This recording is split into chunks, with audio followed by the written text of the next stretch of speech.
What's up, guys? Welcome to this episode of the Trout Wrangler Podcast. I'm your host, Ryan Garrity. We're going to keep it in the saltwater sector for this episode. We got a super cool guest here today. I'll let you introduce yourself a little bit. All right. Well, thanks for having me. My name's Sean. I'm the guy that created a happy accident that's After Work Fish Club. I say happy accident because I had no plan to make it anything besides like sharing me and my buddies' pictures. But it kind of escalated a little bit way too quickly, and it's kind of cool. Like, you come up with this idea and you hear from everybody else, like, "Hey, what is this?" And you're like, "I don't know what this is." And then, so pretty much community decided what this was, what After Work Fish Club was, and then allowed me to use my creativity to put on cool events and meet a bunch of fun people. And yeah, I tell everybody, After Work Fish Club is a community-driven fish club for those that like to chase tight lines and have epic times after work. But really, it's kind of for those people that, they work hard, but they even like fish harder after work. Oh, yeah. Try to figure out which one would be a better t-shirt. I don't know. But I don't know. Yeah, that's the whole idea behind After Work Fish Club. Dude, I think everybody can get behind that. 'Cause I think a lot of people that in this industry work their ass off, and then they're like, you know what? Once Friday hits, they're like, you know what? I might rip it a little loose and go and chase a few fish in the morning if I'm not too hungover. That's about my mindset every Saturday, or mostly Friday night. So if I'm out doing something, I'm like north of 6 beers, I'm like, I got to make the decision now. Am I going fishing tomorrow, or am I just going to rot on the couch and watch either in the fall college football or the Xfinity race? Well, let's get into the episode, man. Let's start from the top. When did you start fishing, and when did you decide to start After Work Fish Club? Yeah, so technically I started fishing. I was born in Charlotte, North Carolina. We lived there until I was like 3. But like one of my first memories was catching a catfish because we lived in Lake Wiley. Just caught a catfish off the shore, and I just like freaked out. I was like, "This is awesome! This is what I want to do." And then we moved. So we moved to Wilmington, North Carolina.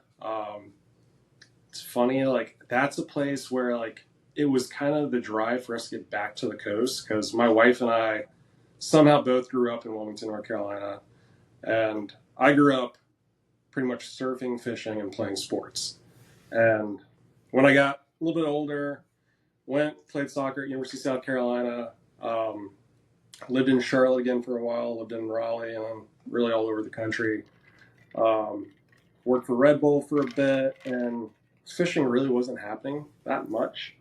But it was kind of one of those things where when we ended up in Nashville, Tennessee, we got pregnant with our first kid, and then we went through a horrible tornado. There was a pretty big drive to get back to the coast. So I got an offer to pretty much move to like our end game spot, which is like Charleston, South Carolina.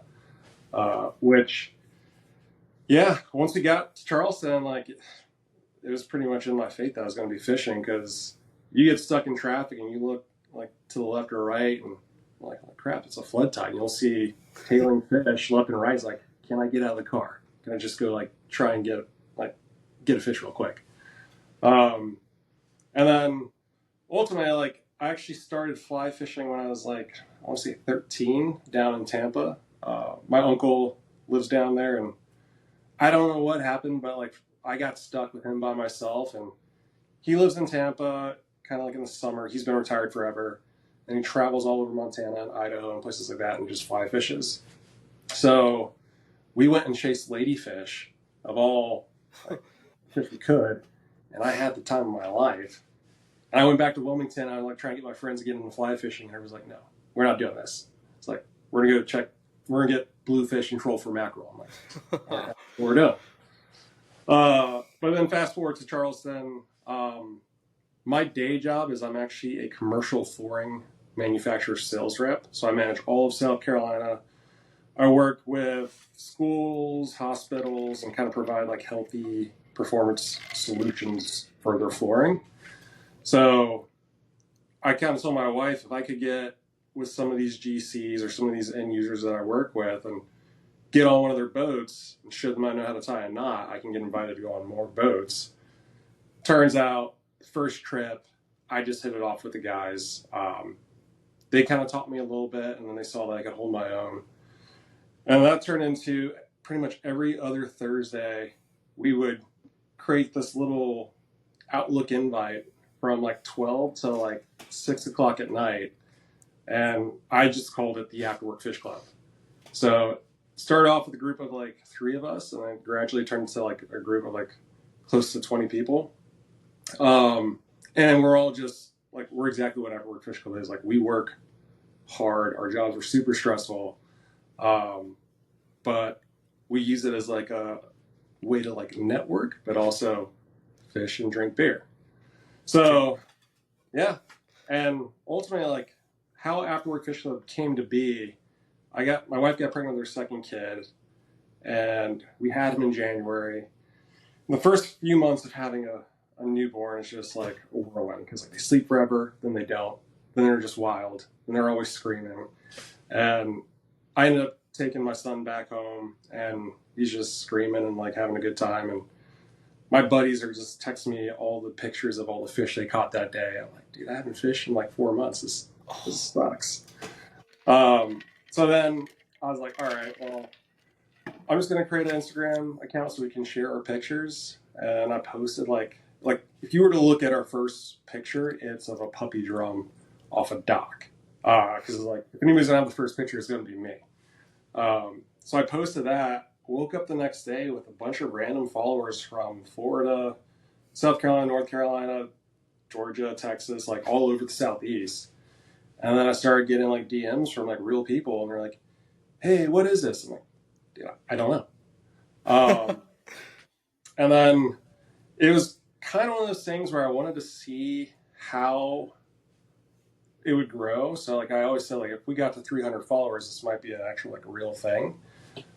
That 300 followers came way quicker than I thought it would. And then I started getting invited to go to like Marsh Sessions, Marsh Fest down in Jacksonville, where I got to meet like this whole new community and talk to them and kind of get an idea of like, hey, what do you think After Work is? I go to cast and drafts in Charleston, same thing. Yeah. Go up to Wilmington, like talk to like a few of my buddies that now are into fly fishing. You know, they told me they didn't want to fly fish. And then really they are the ones that decided, hey, yeah, this is like a club for us. I'm like, yeah, you're right, it is. So I never had a plan to like create After Work Fish Club as like, oh, we're going to be a After Work Fish Club. It's like, you know, this is just an Instagram account where all I want to do is promote like people and, you know, being stoked about their catches. Yeah. I always like kind of refer to like when you catch a fish and you send a picture to like your mom or somebody like that. Yeah. Like, hey, check this out.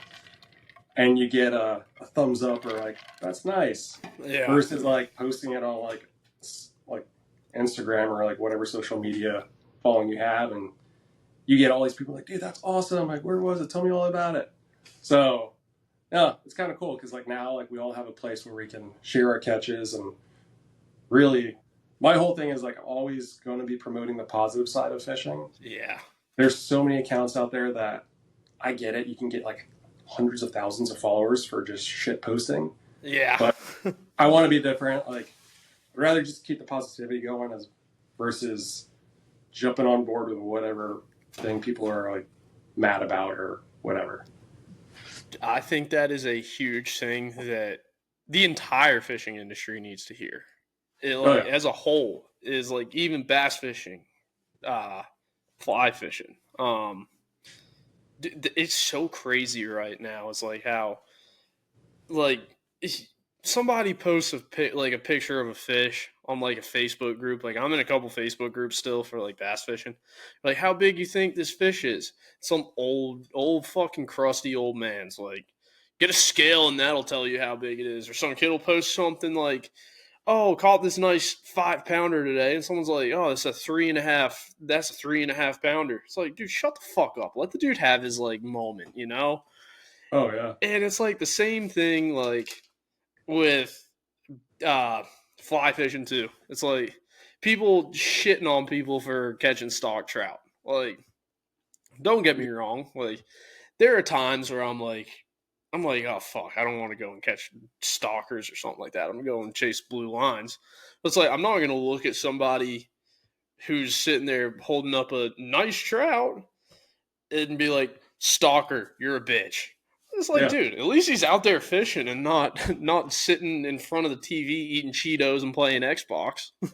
Yeah, and you got to think too is like I always like to look at like from the point of view of that person that's like catching the fish is like who knows, they might have wanted to get into it and they just wanted to like catch a fish for the first time and they might have never Exactly. caught a fish. You only need one experience to get hooked. Like fishing is probably one of the biggest drugs in the world where you catch one fish, it's like this is my life now. Yeah. I'm now into fly fishing or I'm now into bass fishing or whatever it is. Um, we recently had a post like about a month ago where like this guy is like on this massive school of reds and it's so obvious that he's relatively new to like casting a fly rod, but like he's trying his best. Like I've been there, literally there's video of me on my own page, like kind of the same situation, like with thousands of jacks in Costa Rica. And like, I didn't know how to double haul really, cause like I didn't have to.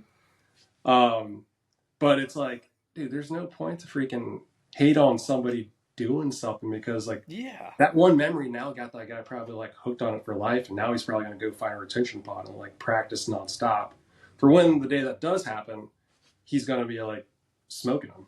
Yeah. So, And I think that's like a big thing too, is the way do you respond to shit like that, you know? It's like you can either toss your fly rod in the trash can or be like, you know what? Go kick sand. I'm gonna go and cast this clouser minnow in my front yard for 2.5 hours. yep, Drink a few beers, maybe rage out a little bit, and then next time I go on a fishing trip and I'm surrounded by 8 million reds, I'm gonna stick like 7 of them and shove it in yeah, your face. oh yeah, But like I can't stand that. Like when I fished in college, I fished against a lot of guys that fish like the Bassmaster Classic and stuff like that. I'm friends with some of those guys, and the kid that won it this year survived a brain surgery, almost died, and like he won the Bassmaster Classic this year. Also won the college bracket, which qualified him for the Opens. Didn't have to pay entry fee to the Opens.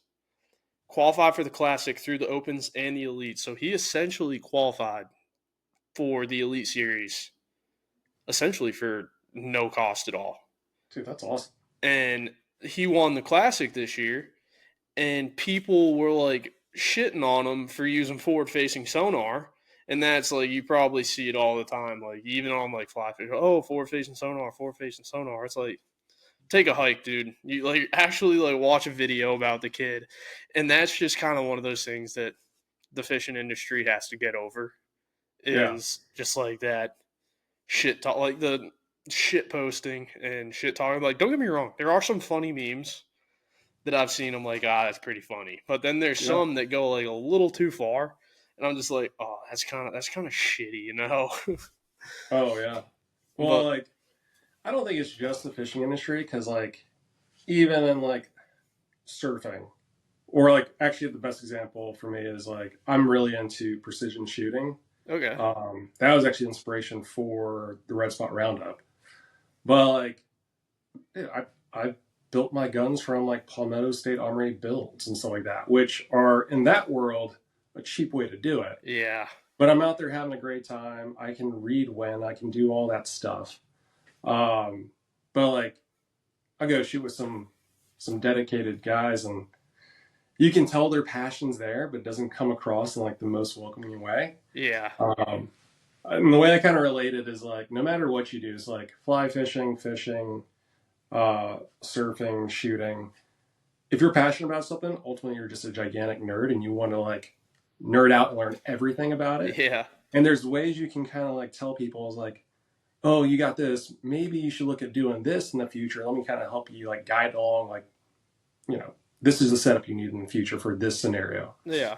versus just being like, oh man, that's a nice Orvis like cheap outfit. Like, good luck. You're not going to catch anything with it. It's like, you're probably going to catch something still. It's Yeah, just not $1,000 rod with $1,000 reel. exactly. And it's crazy even how people do that. It's like, oh yeah, nice Orvis outfit, dude. It's like, I bet you just started fly fishing yesterday. It's like, I actually got this for Christmas. I didn't buy it myself. Yeah. But it is very comfy, and I bought 2 others with my own money. So, like, take a hike, guy. Exactly. But it's crazy. It is one of those things that I think just in any way we have to get over it. It's like in shooting too. You got the AR/AK debate all the time. Oh yeah. And it's like the PSA guys and the guys that get all their stuff straight from Russia or Ukraine. Yeah. And it's like, chill out. It's like it's all gonna fire around the exact, not really the exact same, but it all does the same thing. You can make it work if you like hone down your skills. The best is when, like, especially in shooting, when I go out with, like, now my gun's probably a $2,000 build at this point, and that's, if you're not familiar with like the gun world, like that's cheap for that stuff. And like I didn't do it all at once, like I built it over time.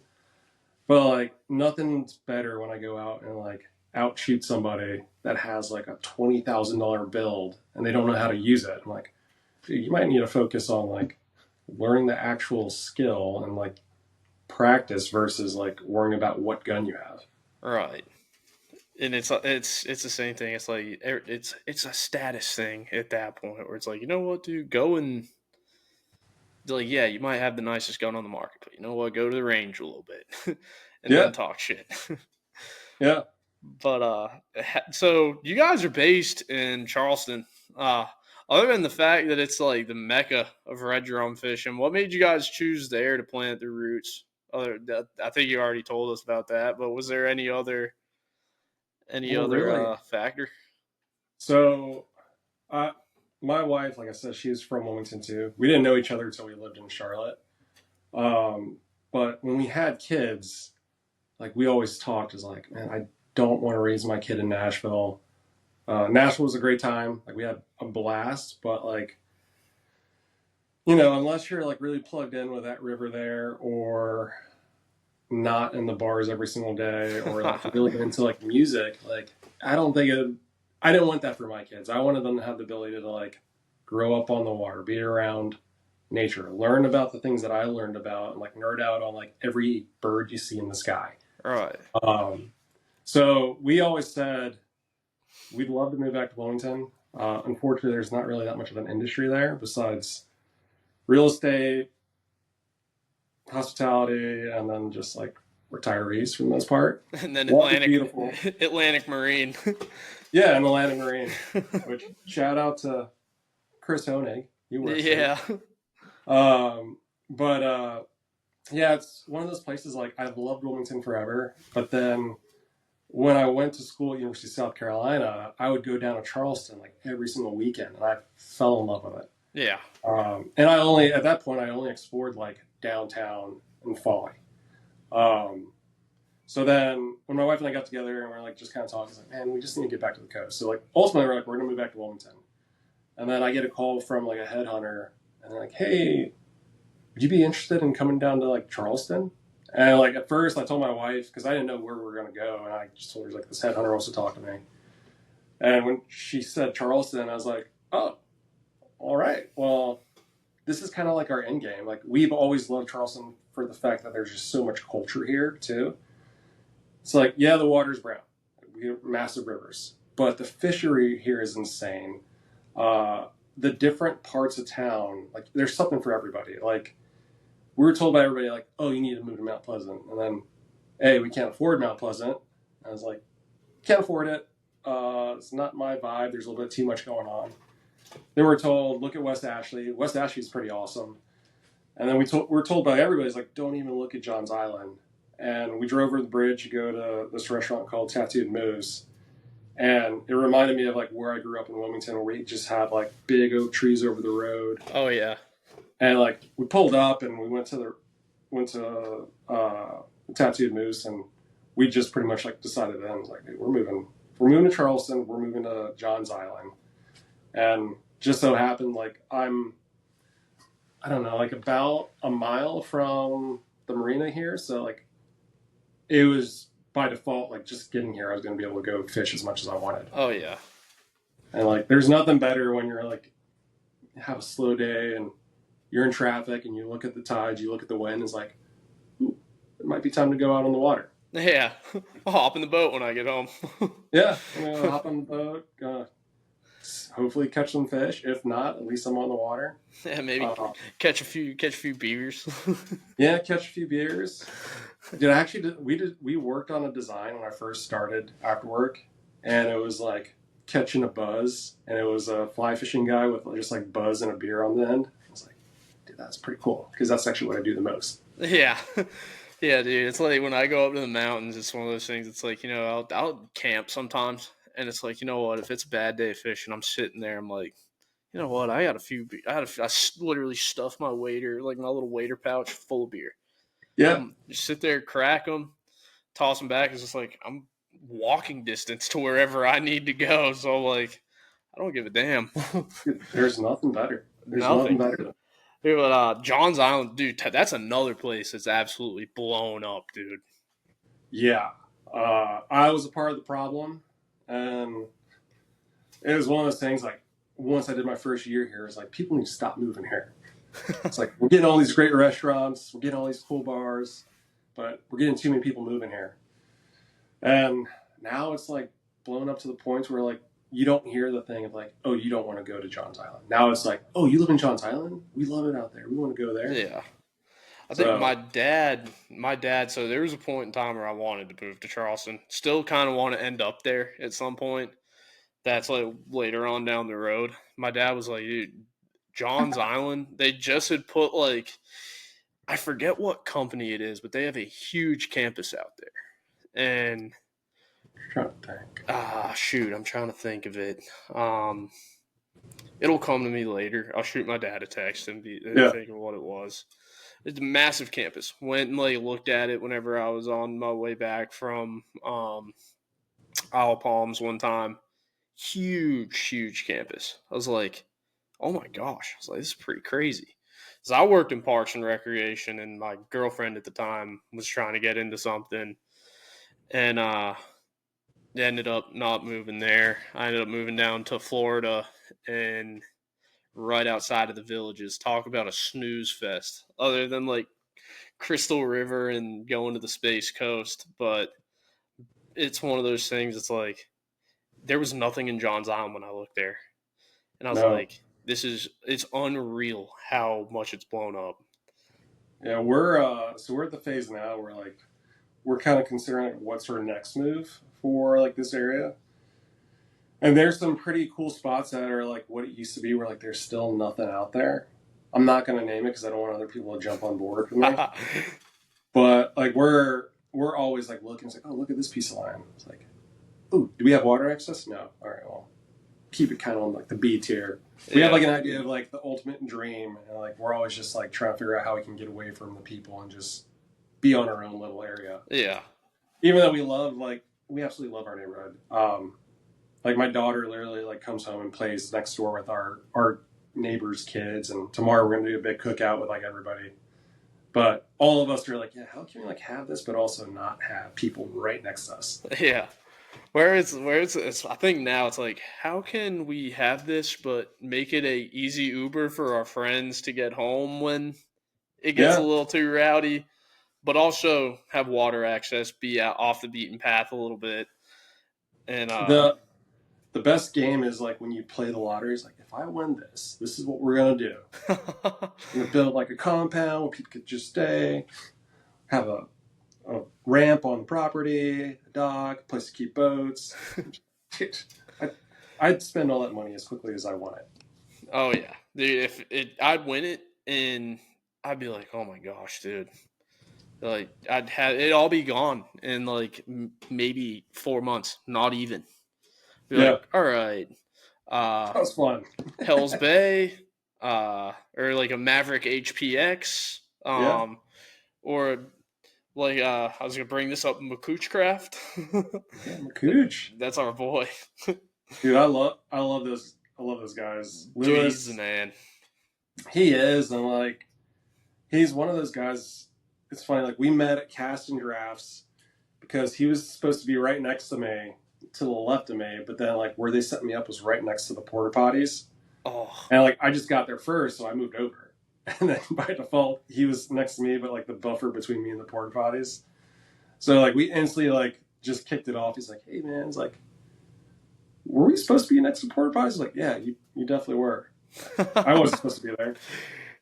But yeah, it's funny. It's like since we met, the boat Enterprise actually is at my marina, so I've been on the boat now twice, and he completely changed my mind on aluminum boats because like I always thought of like, all right, say like a John boat or something like that. Like they're just loud, they're clunky, they've got their purpose, like they're fun. But for like a skiff, I was like, there's no way. And like what's great is like we'll talk or we'll text or message like every week on like just like, hey, what can this boat be better at? I'm like, dude, there's not much. Like literally gone on a flood tide with them, and because like they don't really know the true, or like, they kind of have an idea of like how much you can draft in, but like I saw the benefit of aluminum real quick when we're like pulling along, and the next you know, like you see this big oyster bed that there's no avoiding, and they just go right over it. And like you look at the hull of the boat later, it's like, dude, nothing even happened to this. Like you have no issue with like gel coat, no gel coat repairs, nothing to be done. yeah. And then we were down in Brunswick, Georgia, for the fly fishing festival, and we're doing like this little secret sandbar party with the guys from On the Fly down there. Yeah. And it was like ripping, like 20 to 30 knot winds. He brought the boat down. We put 4 people on it. There was like 1 to 2 foot rollers coming in the entire time, and that boat just ate it. And I was like, dude, like this boat's sick. Like you got 4 big guys on this boat. We're hauling ass, and on top of that, like I'm not soaked. This is amazing. Yeah. So yeah, it's kind of cool to see him kind of like evolve, because like that's boat number 1. He's wrapping up, I think, boat number 2 now. And he's got some other stuff coming, but like we chat constantly. It's like, hey man, like you figured out the hull. Like it's quiet. It can go in some pretty serious conditions. And then on top of that, it's like I think people just need to see the benefit of aluminum and like change people's minds, like change mine. So yeah, dude, it's so that before that cast and drafts show that they had, he was on my podcast. That I want to say it was Friday, and he had like he showed pictures. He's the man, dude. I think he's gonna probably be one of the bigger skiff companies soon, dude. Because like the stuff that he does with those boats is unbelievable, and the process that he goes through, I'm like, this is unreal. How he does this, and the attention to detail. Like I can see that boat company just skyrocketing when people see the performance of that boat. Yeah, I'm really hoping that happens for him, because you can all. So like my favorite thing with like Afterwork Fish Club is like it's not necessarily catching fish with a bunch of people. I really just care about like meeting interesting people and hearing their stories and like hearing about their passion behind things. Right. And like him and I just nerd out on like all the stuff he's doing. I'm like, dude, tell me like, why is this way? And he'll go into like 3 different reasons why. And then we'll just keep on going. He'll tell me all of these different features, like tells me about the pods. I did see your guys' clip about like the best thing about the pod is like peeing off the back. Yeah. True. It is so true. But it's like, no, I think he thinks differently, which is like what this industry honestly needs. He's not ripping off or not copying any other hulls out there. He's really coming up with his own designs. Right. And I think you never see them. Express makes a aluminum flats boat, but like I have people in Crystal River that run them, and they're like, dude, the way this boat is built and wired is horrible. Yeah. And they're like, dude, like he is already, I think, light years ahead of those mass produced skiffs, especially on the aluminum side, because that attention to detail, that customer to customer relationship. And dude, he can talk to a wall. Yeah. And it's crazy. I talked to him. So we got connected through one of my friends that I played men's league lacrosse with. Never had met him. Like, messaged back and forth and got on the podcast. We had like an hour and 35-minute podcast episode, and it was That's awesome. And he's just one of those guys that you can kind of like, you already see the boat on like different Instagram pages and stuff like that. And it's like, it's going to take one person to put their eyes on that and be like, I want one of those and I want to endorse the hell out of it. Yeah. And it's going to be awesome when all that comes together. And I kind of see it already coming together. It's going to be awesome for him when that. I think he was just down with Missiles versus Boats. That account. Yep. That's huge. First of all, that account's probably my favorite one to like look at myself, just because the guy's hilarious. Yeah. But I know where they were because I think they were in like Crystal River, and like you probably are familiar with it too. Like, dude, it's shallow there. Oh like, yeah. You're looking at maybe 14 inches on a good day, and it's if it could perform down there with a guy that like can be kind of harsh on how he reviews boats and he gets positive reviews, like, dude, you're doing the right things. Yeah, he is. I used to fish Crystal River a lot. I never had a boat, but I would walk everything. And if that tells you anything about how shallow Crystal River is, dude, when the tide goes out there, I swear, I was like up to my shins in water, casting it. I don't even know what it was. I didn't know what the fuck I was doing out there, blind casting it like reds. Yeah. And that's when I was like, I got to go to like the Space Coast to find some juvenile tarpon or something like that, because I don't know what the hell I'm doing out here in Crystal River, sweating my ass off, getting sunburnt.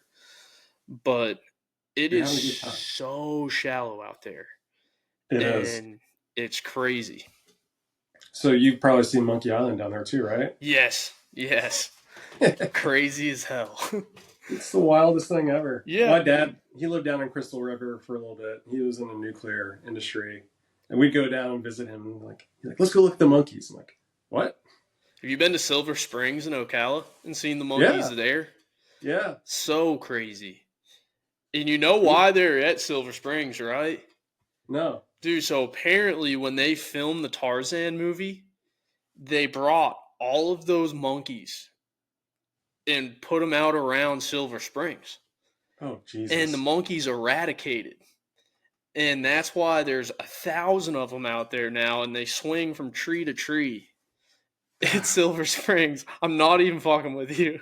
Dude, I put Florida up with Texas. Like, they're their own different little countries. Oh, yeah, dude. It's during COVID, dude, it was crazy. Dude, so, like up here, like, my parents are like, oh, you guys, like, wearing masks down there? I'm like, no, I walked into Publix without a shirt on today. like I might have shoes on. I'm not sure. Yeah, it's like I walked into the Publix liquor store in Crystal River without a shirt on today. No, we're not wearing masks. Yeah, we spent a lot of time down in Florida during COVID too.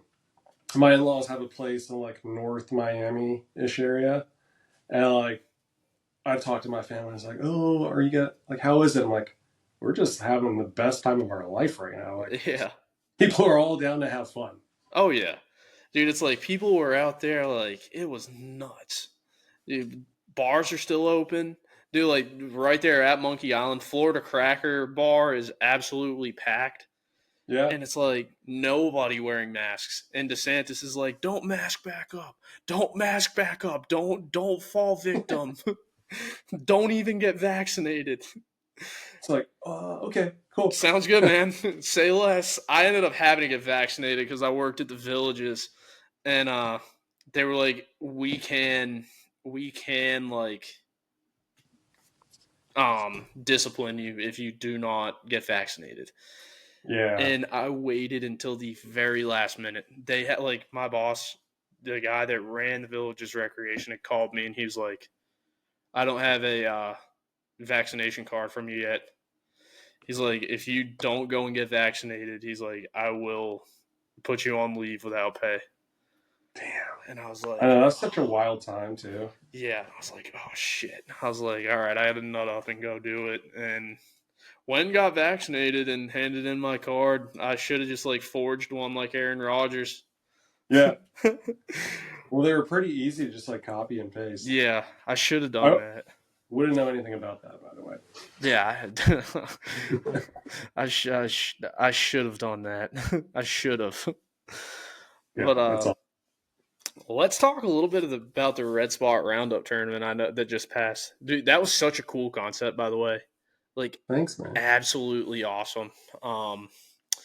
But it looked like it was insanely successful for you guys. How did all that come together, and like, what gave you that brilliant idea to do that? Yeah, so I kind of like touched on it where like shooting is what inspired it, and like people are like, how the hell is that a thing? So I'm not a part of like any like shooting ranges here that have any distance whatsoever. Like I think our local range, it's like maybe 100 yards, if that. So what I ended up doing with a buddy is like we take a Ace of Spades card and put down 20. It's like whoever gets the best grouping in the Ace of Spades in the middle of it gets the pot. And we do this like 3 or 4 times. And then like after the third day doing that, I was like, dude, I think we actually have something here for a fishing tournament, like a spot tournament. It's like everybody does spot tournaments where like you can catch a fish and multiple fish throughout a weekend or something like that, and whoever gets the most spots wins. And I was just thinking, and actually this is the original design for the red spot round. That's awesome. Yeah, so literally like you can see like where I cut it out with scissors, use some tape on it. This is what like I had to go and like talk to like Turtle Box, like, hey, this is my concept. But like it was one of those things like I kind of went around and like did my own beta with that card and like, all right, so this could be something, because it just so happened like I caught a fish that I could fit 6 spots in that little hole there, and I was like, that's not unique because like mostly it's like 1 spot, 2 spots. Right. And I can tell you after counting over 500 spots, there were a lot of just like 1 spots and 2 spots that were submitted. But then like I was kind of thinking about like, how can I tie this into benefiting somebody, kind of sticking with the ethos of Afterwork Fish Club, where it's like you're fishing on your own time, and then kind of see how I could like do things a little bit better than what some of the fishing tournaments I did last year were. So we kind of got the concept like, all right, we can, whoever gets the most spots in that 2-inch circle, so this is a new card, most spots in this 2-inch circle wins a gigantic prize pack. One thing that happened to me last year is like I did about like 4 or 5 tournaments. Out of actually 6 tournaments, 4 of the tournaments the weather was dog shit. Like it was horrible. And we're out there just like not having a great time. We're just like, we just paid all this money to go fish in the rain or like on the worst tides or like the hottest day possible. Yeah. You're stuck out there for like 2 days too, because like you're with your friends, but you're also like you want to compete. And then like the other 2 tournaments, like the weather was perfect, but then all our spots had like 5 to 10 boats already there. So it's like, it was good in the fact that we had to find new spots, but it's like you could just tell the fishers just getting destroyed, right? Especially in those areas. So I really like the idea of going back to like fish on your own time. So you have the whole month, there's the whole month of April. The weather's good, it lines up with your schedule. I have kids, so like schedules are pretty important. So like for me, it's like, all right, well, I know these days I can get away from the kids for a few hours. So that's the whole purpose of like fish on your own time. And then by doing that, what we saw was like not every spot was just immediately getting blown up, especially here in Charleston. Like people were just going out like whenever they wanted to and go catch fish. Right. The guy who ultimately won, like he went, I think he went like half a mile down the road from like where he lives and just took his kayak out and like hit some docks and then caught the 9-spot red. So it was like one of those things that's like, it was kind of cool. Like you fish on your own time, you're not crushing the fishery. And then the other part of it is I do a lot of work with the Ron McDonald House.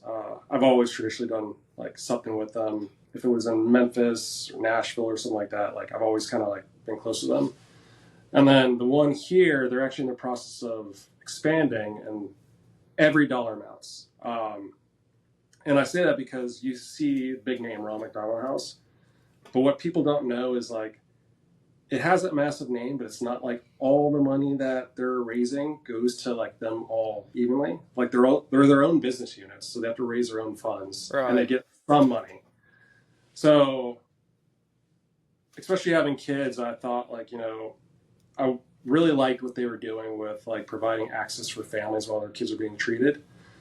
So with this, it's like I didn't like the fact that the tournaments I did last year cost like hundreds of dollars just to be a part of it. So the idea was, you know, promote accessibility of fishing to anybody and everybody. Right. It's like you don't have to have a boat. You can go by boat, but you can go by beach, you can go by dock, bridge, retention ponds, and the barrier of entrance is only $30.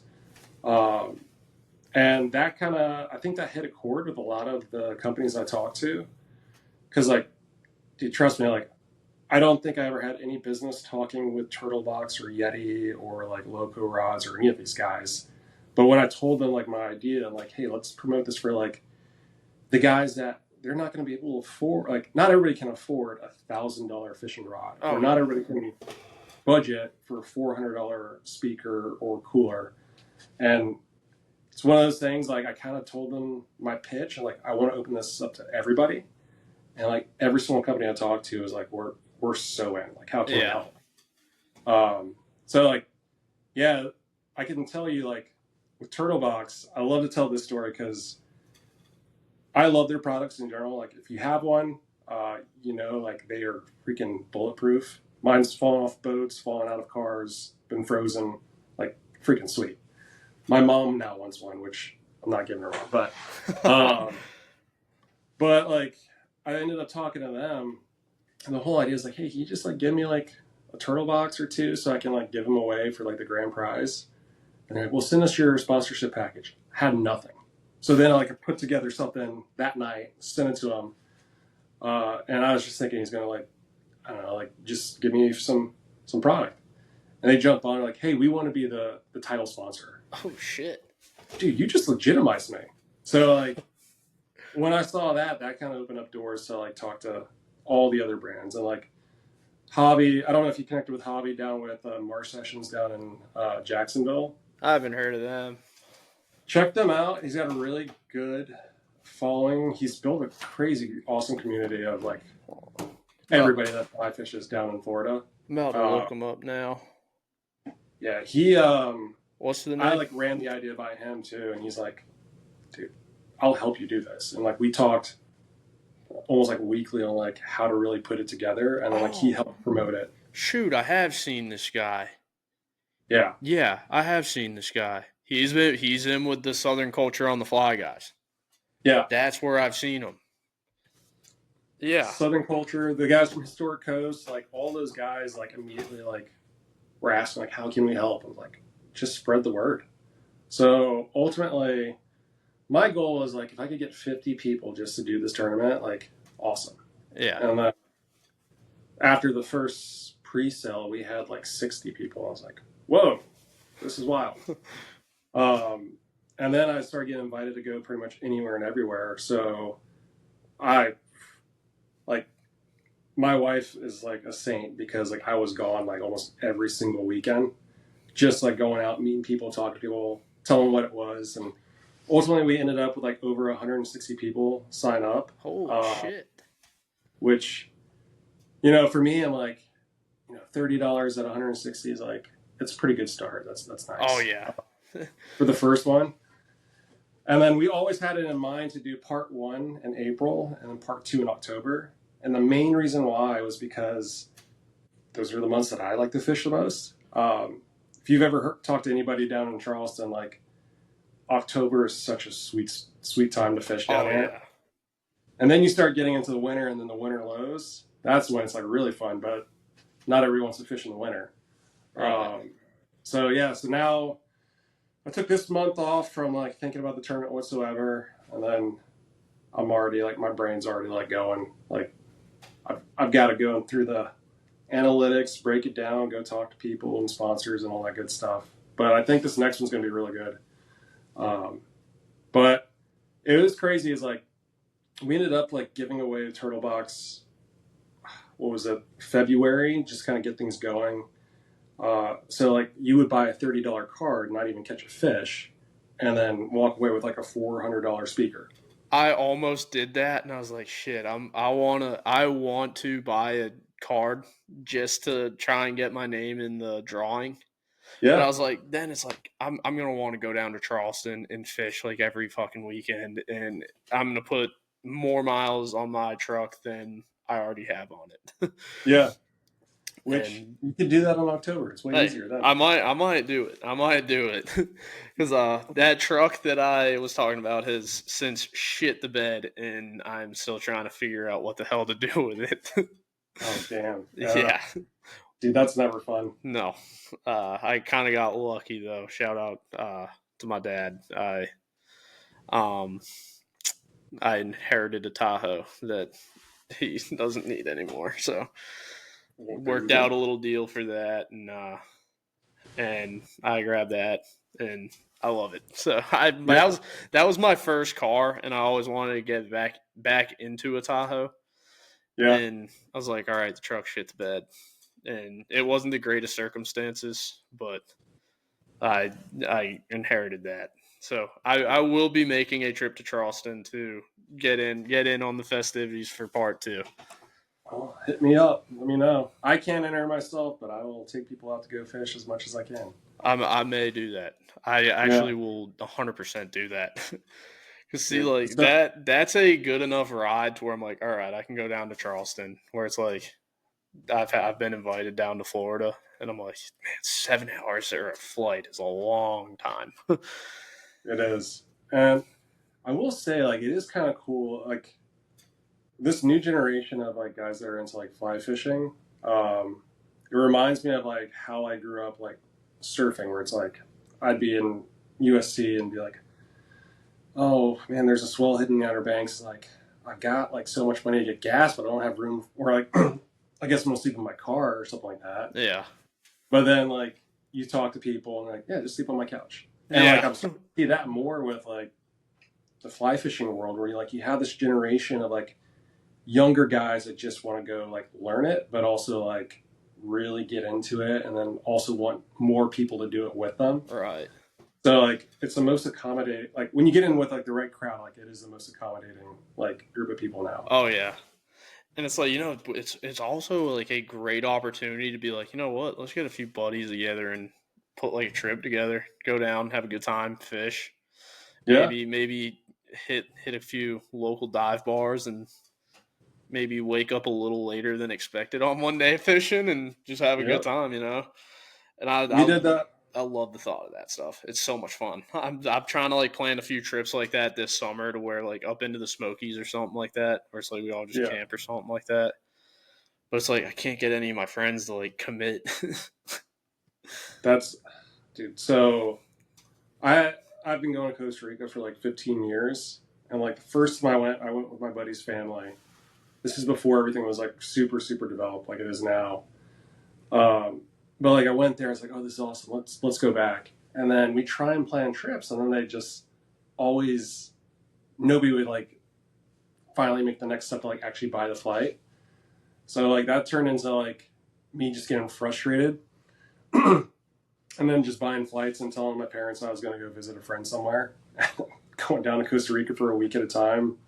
Like sleeping on like families, like little cots and stuff like that.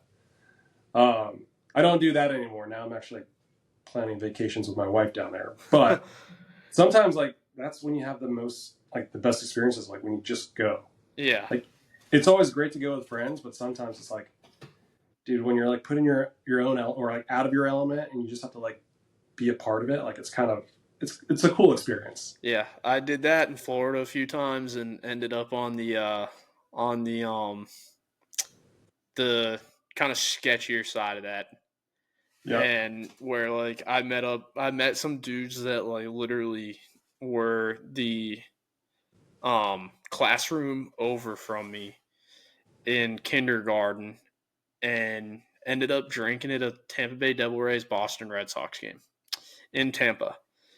Ended up going out with those guys and missed checkout at the hotel the next day. But it's like, it's still fun other than the fact that my dad called the hotel like, holy shit, like what the hell is going on? Yeah, it's like, where are you? Yeah, he's like, where are you, dude? You're supposed to check out at 11 and it's 1:30. That's awesome. But he's like deep down like loving it though. Yeah, he is. And it's like that's my big thing. Like I used to just like up and look, I didn't care where the game was. If like the Red Sox were anywhere in Florida, I'd cop the cheapest ticket and be like, my mom's like, "Oh, what are you doing this weekend?" Going down to Fort Myers for Red Sox spring training. It's like, well, where are you staying? I'm like, doing it in one day. There and back. It's worth it. It I'll is. tell you that. It is. I wanted to go, what's today's date? I wanted to go and do that at the Red Sox Braves game tonight. And just never got a ticket. But what kind of goals do you have for After Work Fish Club in the future, man?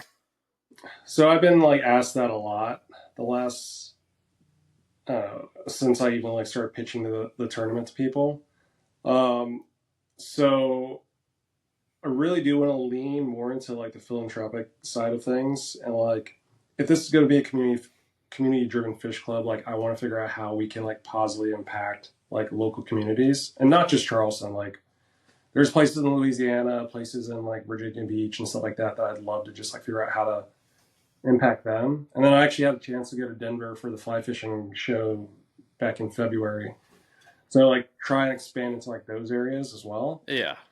But like at the core of it, like my goal is to use After Work Fish Club kind of as like a catalyst while spreading what it is, but also just like meet interesting people and just hear their stories.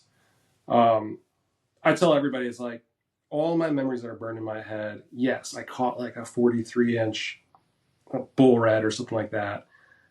That was a great moment, but like I just think about like the people I were with, the stories we were told, the beers we shared, and like just the funny moments. Yeah. And like that's what interests me more is like I want to kind of use it as a catalyst to like get an opportunity to like travel to places I haven't been. Tell people about After Work Fish Club, what we're doing. Learn about like, all right, why are you here? Like, why do you love it so much? Like, tell me about like how you were raised and all that stuff, and really learn about communities. I could tell you like the place that blew me away was Brunswick, Georgia. We went down there just for like a 2-day weekend. We're like talking to, I am the guy, like I'm pretty shy when I'm like forced to be with a bunch of people. Like I can go talk to them, but I'm also the guy, like if I have a chance to just like walk around a town and just like wave at like an old lady and talk to her, like I will do that on a heartbeat. Oh, I do too. Everything. And like I did that in Brunswick, and I was like, dude, man, these type stories are what needs to be told. And it's like I kind of want to get more ingrained into like, I don't know, getting more involved with like places I haven't been. Right. If that's a good way to put it. So we're starting off the tournaments. We got some other things kind of like in the works. I'm not gonna like tell you everything just yet because like they're so far into the works. Like I don't know. I learned real quick, like when you have a great idea with like this tournament, people think like, oh, this is easy peasy. This was like probably one of the hardest things I ever put together in my life. You learn a lot. You learn about like insurance and like liability stuff. And I'm like, dude, what did I get myself into? But like now it's just kind of like, it had me kind of like focus more on the planning side of things. So anything I do going forward, like it's all going to be about like my checklist of planning to like make sure it's going to be done right the first time. Right. So I was an assistant tournament director for our college fishing club, and it was an absolute nightmare when we did like club tournament, not club tournaments, but like those benefit tournaments. Absolute Yeah. nightmare. Absolute nightmare. Oh, And it's crazy. I saw that you did something with a Flybox LLC with the Ronald McDonald House, I think. yeah, he reached out to me like real quick. He saw the tournament and loved the idea, and yeah, he's just a really cool guy. He's kind of got something. He's got something pretty unique. He going does, on. 100%.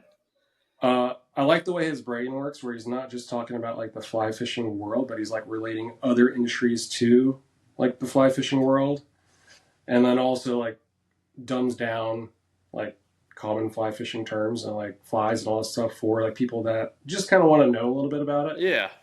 But no, he reached out to me and we talked about the tournament a little bit. I think he was actually like my first like podcast I ever did. But yeah, he's a good dude.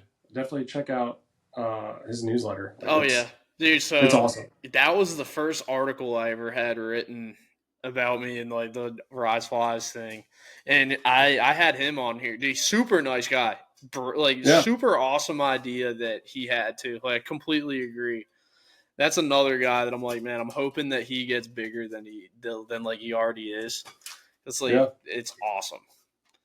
It is, and like when he sent me the draft of like what he wrote, I was like sending it to I sent it to my mom. I'm like, Mom, read this. Yeah, like, I did the same thing. Thing.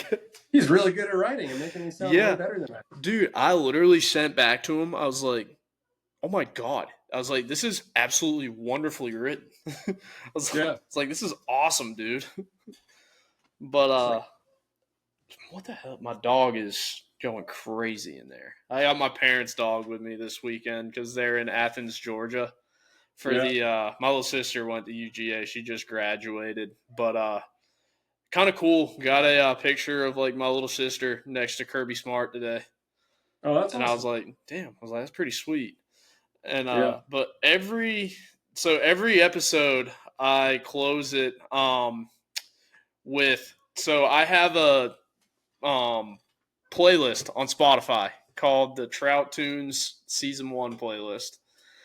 It's the first edition of it. So you get 5 songs so you get 5 songs. I'll put them on the playlist and we curate a massive playlist. It's almost 200 songs long now. That's awesome. So, what are your 5 go-to songs? Is it like any type of songs? Any type. All right, dude. Like, I listen to like everything. Oh, I do too. I'm a big David Bowie nerd. Okay. So, "Life on Mars," that's like one of my favorite songs of all time. Today I was jamming out to "Run the Jewels," "Ooh La La," and then what is that? "Heavy Eyes." I think the song's called "Wojtek." Don't know if you've ever heard them, but they're rad. What's it called? Sorry, I'm putting these all in the playlist. Yeah, so "Heavy Eyes" is the band, and the song's called "Wojtek," I think. It's like Voitek, maybe. Wojtek. Let's see. Oh, here it is. All right, got it. And then I'll give you the ones that I have after this. Yeah, let me see. So I think that was 3. Yeah, gotta go with Notorious B.I.G. "Party and Bullshit." I like that one. And then, because they were really just here like last weekend, Future Birds, "Rodeo." Oh, do you go to the Windjammer a lot? I do. I was in the Outer Banks this past weekend, so I had to like sell my tickets. But like, they're such a fun band to watch. That's what I've heard. I'm going to a Grateful Dead cover band tomorrow night. Hell yeah! Kind of interested to see how it goes. Let's see. I'll give you the ones that I had. All right. Let's see. Mine go all over the place. I think mine went all over the place today too. Let's see. A little less conversation. Elvis. Nice. Shakedown Street. Grateful Dead. And then Summer of '69. Perfect. Jack and Diane. John Mellencamp. And then Sweet Emotion. Aerosmith. Dude, so I have Low Country for Old Boys as my playlist. So I'll add those to this. Heck yeah. Dude, I'm going to go look that up. What's it called? Low Country for Old Boys. Let's see. Let's see. I'm about to follow it. Damn. Yeah, so I on the cards, like I actually ended up putting like a link, like one of those like Spotify links on them. Damn. So like I kind of want to tie in music to it, and like I didn't think anybody would actually like follow it, and then I think 20 people ended up following it, which hell yeah, I'll take. You said Low Country for Old Boys? Yeah. Let's see. And then shit, it's on Spotify? Yeah. Shit, I can't find it. Fuck. How do you spell it? It's just LOWCOUNTRY for Old Boys. Yeah, for like FOROLD. Boys. Oh, okay. I had an E on the end of it. Oh, here it is. Found it. I'm about to follow it. Heck yeah, dude. My dog is going fucking crazy. Or my parents' dog's going crazy. Mine's asleep on the couch. But what was yours again? It was here. I'll send it. It's called Trout Tunes, TROUTTUNES, and then SZN1. Dude, this playlist goes so like up and down, dude. It is crazy how insane it is. Oh. Wu-Tang, Ted Grizzly. This is everywhere. This is everything. Dude, this is awesome. Everywhere. Yeah, everywhere. So that first one, that was a crazy way to start it off. Was Wu-Tang, T Grizzly. I was like, so that was his name's James. He's a guide out in New Mexico. And it caught me so off guard that first one. I was like, dude, that's a great way to start it off. Dude, I just scrolled down a little bit, and I'm looking at Espresso by Sabrina Carpenter. Banger. Pink Pony Club. My daughter loves that song. Oh, dude, I think every young child loves Pink Pony Club.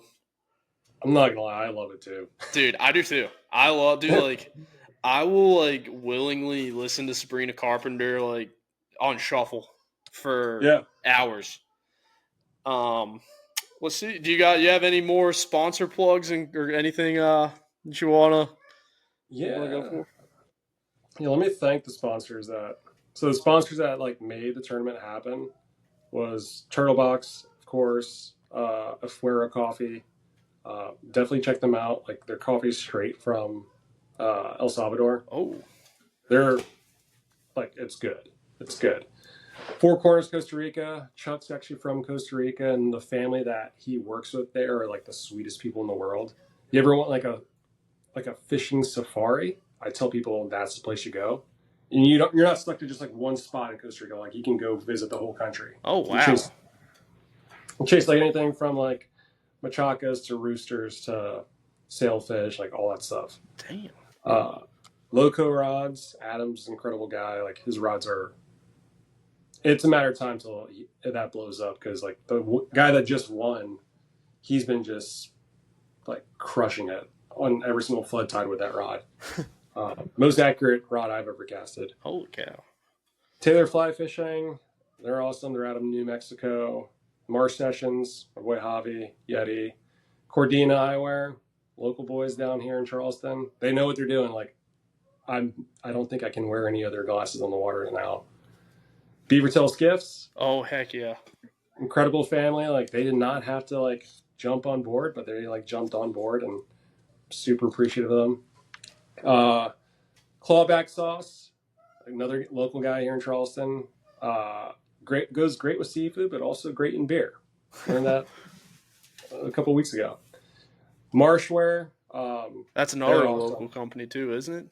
Yeah, and I can't talk higher of that group. Like it's a pretty small group underneath like the big AFCO company. Uh-huh. But like I love their clothes even before we were even together, or they were like helping me in any capacity. Just due to the fact that like I can wear their clothes out versus like looking like I'm in a sun hoodie all day and like being that guy in like a bar in a sun hoodie. Yeah, Uh, I do that constantly, and I get ripped on by my mom constantly. oh yeah, yeah. Like my wife steals like my jean jackets and stuff like that they make, and then they have these like I have a duffel bag and then I have a tote bag. Like my everyday like work bag's a Toomey. It's got like this ballistic nylon stuff, and it's now taken over. Like that's now been like taken over by like Marshware's deal because it's got this cool camo deal. Oh, that's And badass. you look at like I also look at them because like I don't want to necessarily spend like $100+ on a sun hoodie or a shirt. They're priced very well, and like their clothes are just like flexible for like everyday living, which I love. And then Florida Man Made, my buddy Jaden, he's actually the guy that designs most of my designs for me. We'll like nerd out, and then like he makes my vision come to life. Oh, that's sweet. And then my boys at Skunk Date Design, we actually like just did a collaboration on a buff. Definitely check them out. Like they're two brothers. One's down in Miami. I think the other one's in St. Augustine.